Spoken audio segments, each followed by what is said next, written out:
Welcome back to the second lecture on communication across cultures.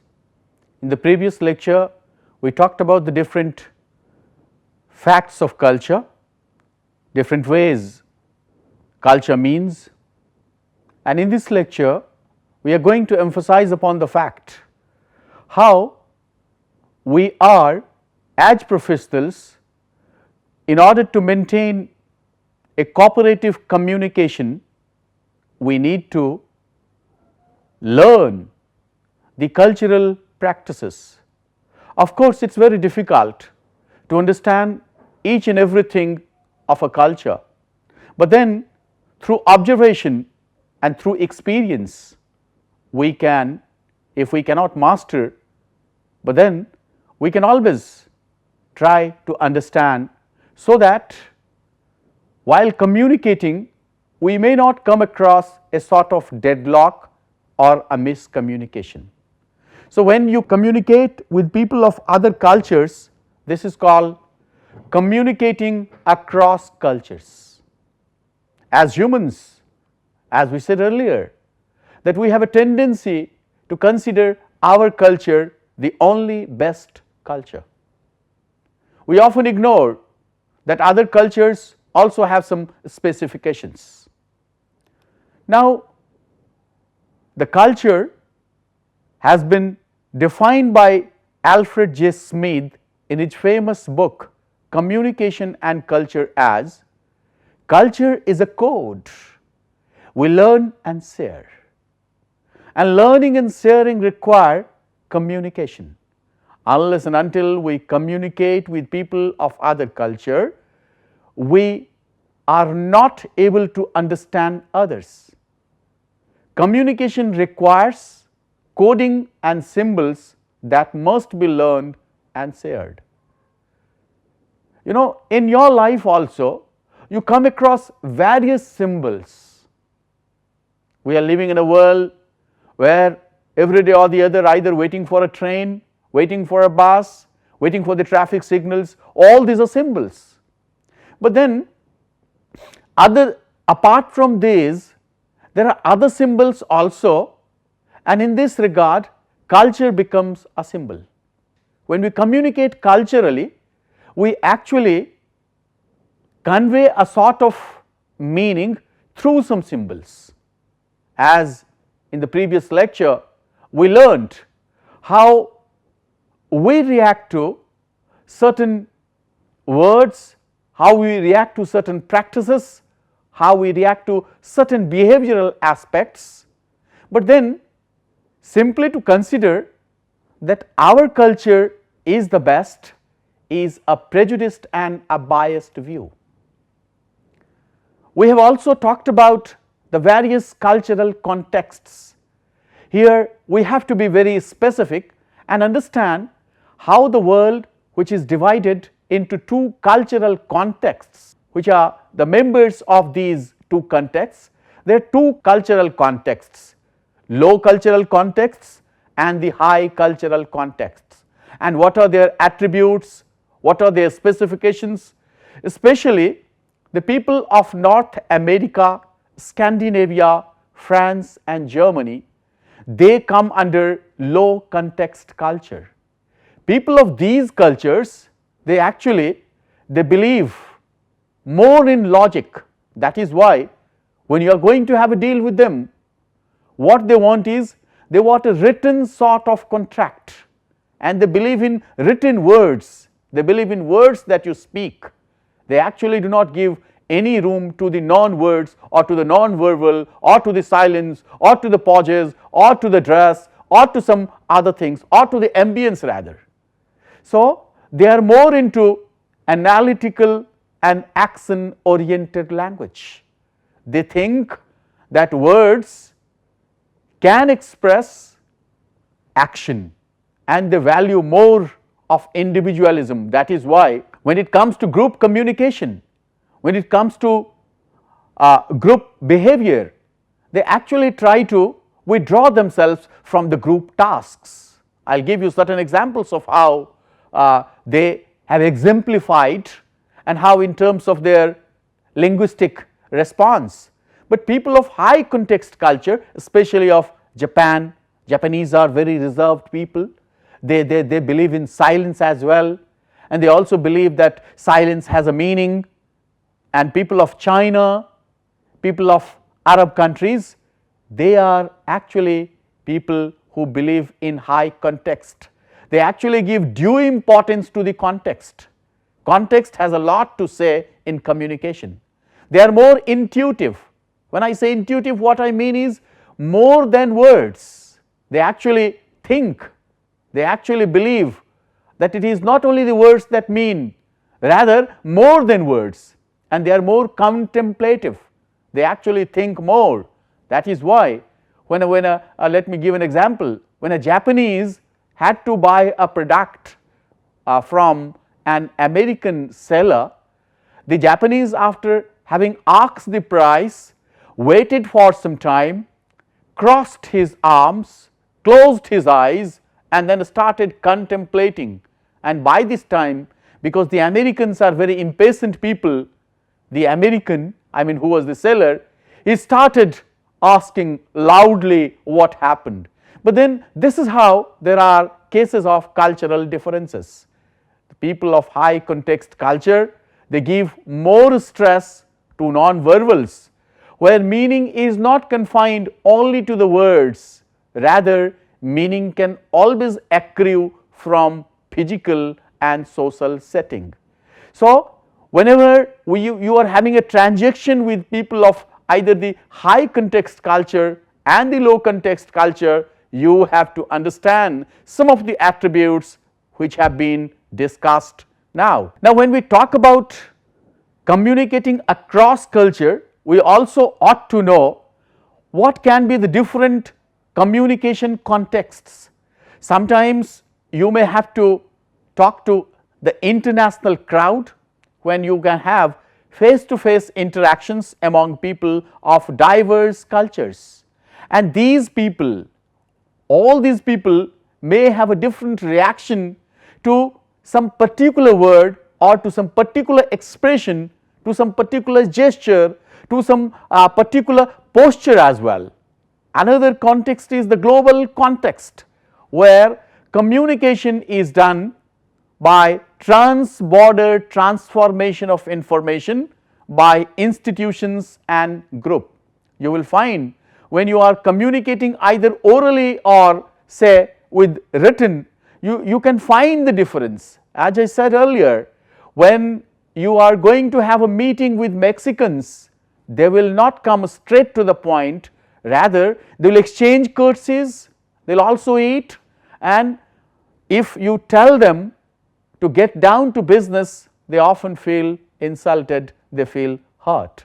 Then there is cross-cultural communication. The real problem arises when there is cross-cultural communication. You actually start comparing a particular phenomena across culture. If something happens in your culture, it may not happen in other culture. Humans have a tendency to understand and to anticipate and to believe that all over the world the same thing happens, but it is not. We have already learned while discussing gestures that one gesture in one country may have one meaning, it may have a different meaning in a different country. That is why whenever you are making gestures with the help of either your fingers or your hands or say for example your face, there can be different connotations. You have to be aware of it. Remember thumbs up expression which was used earlier, it can again, even not only the thumbs up impression, even the victory sign that was used by the British Prime Minister Thatcher, that also can have a different and sometimes a negative connotation in some other countries. Hence, when two people, two Asians especially, when they walk hand in hand with each other, which is a very friendly gesture, that actually can go to convey a different meaning to people of different culture. When you are communicating across culture, you need to be aware of all these. Of course, as I said, it is very difficult to learn all the aspects and all the behavioral norms of a particular culture, but then there is no harm understanding, and this can be possible by observing certain traits, by observing certain behaviors. Then comes intercultural. Face to face interactions among people of diverse cultures is called intercultural communication, and when you communicate interculturally also, you can find people of the same country but of different two subcultures, because every culture may have a subculture also, and then there lies the difference. For example, in India also you can find that suppose you are speaking Bengali, but Bengali is also the language of people of Bangladeshi, fine, but an Indian Bengali and a Bangladeshi Bengali, when they talk to each other, they may find this linguistic differences, that is only because of the culture, since now these two are two different countries, but then they are speaking the same language. Likewise, when we speak English and the Americans speak English, though we speak the same language, but then there are different nuances that differ our speaking styles, that differ our communication styles. Since culture is also a part of superstition, or superstition and myths are part of culture, every culture in some way or the other expresses its own cultural beliefs and superstitions at times. In Mexico, in a saloon where people go to drink pulque, which is actually a distillate of cactus.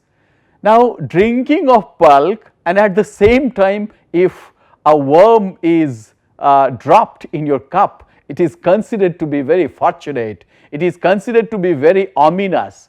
Now, in India, when we are drinking tea, or for that matter you are taking something else, and if a worm suddenly drops in, you will not like to drink. So, this is actually a case of cultural differences. We consider that dropping of something in our drink is unfortunate, whereas it is considered fortunate in Mexico. In Japan, you will find most of the shops, they will have an image of a maniki neko. This maniki neko, which actually means a beckoning cat, this symbolizes a good fortune, and that is why most of the shops in Japan, they will have this figure, which means attracting more customers. Even in some countries, the words and sounds, they also have a different meaning. For example, in China, the sound of 8 is considered very ominous, very fortunate, especially in terms of number. That is why what they prefer is, they always prefer number 8, which actually conveys a sort of prosperity, a sort of goodness, a sort of happiness, and that is why number 8, the phonetic sound of 8 is considered fortunate. But then in Hong Kong, a license plate having the number 8 once again is considered very valuable. That is why more and more people would like to have a license plate which has got the number 8. In some countries, especially in Hong Kong, 4, the number 4 can be read as C, which is homophone for death. That is why in Hong Kong there will be no room number 4, especially in hospitals, because that signifies death. As I had said earlier, that as regards maintenance of space during communication, people also have different norms. Arabs of the same sex, they stand much closer than North Americans, because North Americans and Canadians, they actually stand 5 feet apart. Even people of Canada, during their communication, they maintain a distance of 5 feet. People in the US, they actually require more room, but when it comes to communication and silence, they actually cannot bear the long silence, and they feel that the longer silence actually can allow, we can rather feel more concessions. because they very soon they get puzzled, they get upset, and they cannot bear that long silence. When we are having a cross cultural communication or communicating across culture, we need to be aware of certain variables such as ethnocentrism. Ethnocentrism is the belief, that ours is the best. We often believe that our culture is the best. Then comes the education. Most of the time you believe that the education you have attained or you have received from one particular university or a particular country is the only best. Then there is religious faiths. You always believe, most of the people in our own country, we believe that the Hindu religion is the best religion. Likewise, others may also believe that their religion is the best religion. Then there are country laws. The laws of one country may be totally different from the laws of the other country. Even language, the use of language, as I had discussed earlier, that people's response to language and their response to words, that also can create confusions in terms of communication.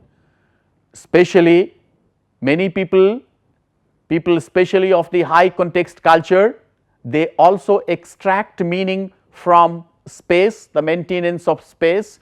And we have discussed in one lecture how there are different zones when we are communicating, and every person cannot enter your zone. There is an intimate zone where people of, say, your close circle only can be there. Then there is a distance zone, then there is a friendly zone, then there is a common zone where especially during parties you find people not being too close, rather people are separated and they have more space. But when it comes to intimate zone, no other person can enter into that zone. So in culture, every culture has its own norms even in the maintenance of space.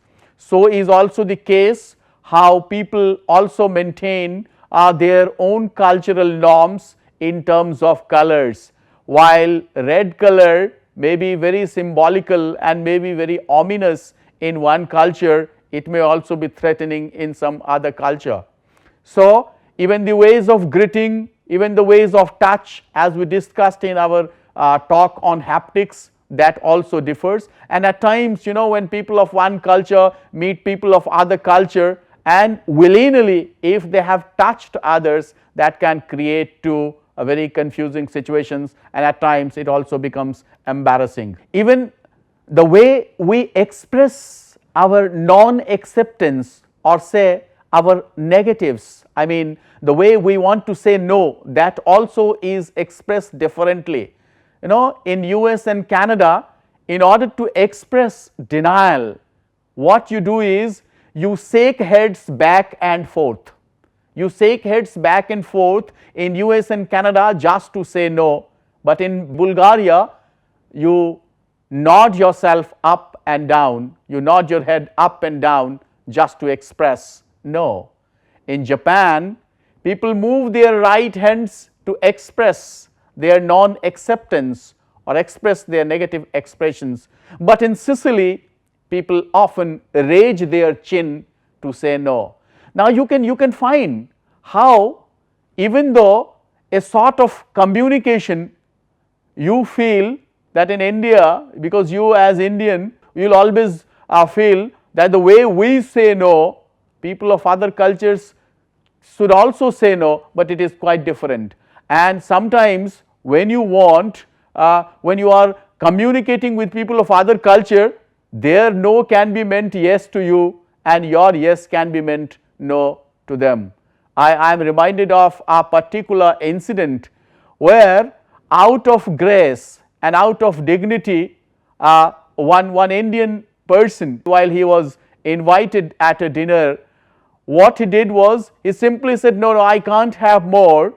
This was just out of a grace, and literally at the end of the dinner, because Americans, they believe more in words, they stopped giving him more food, but it was his Indian way of saying no, and this left him empty belly, and when he came back he was expressing the same.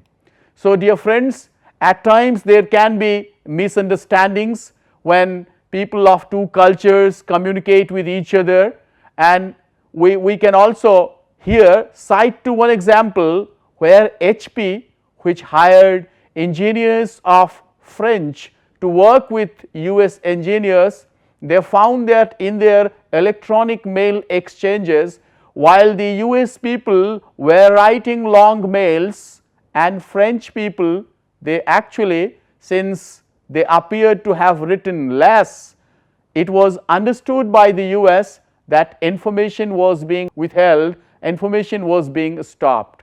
Likewise, there is another case where in a company named Mazda, while the Americans were asked to wear baseball caps while at their work, but then they took it very casually, since they are very casual people, and they took it very casually.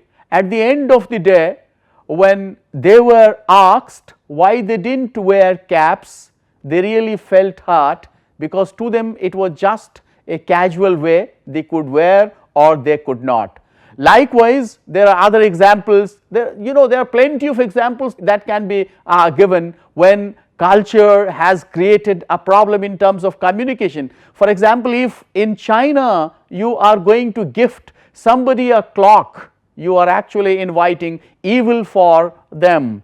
Likewise, US people often ask, how was your weekend?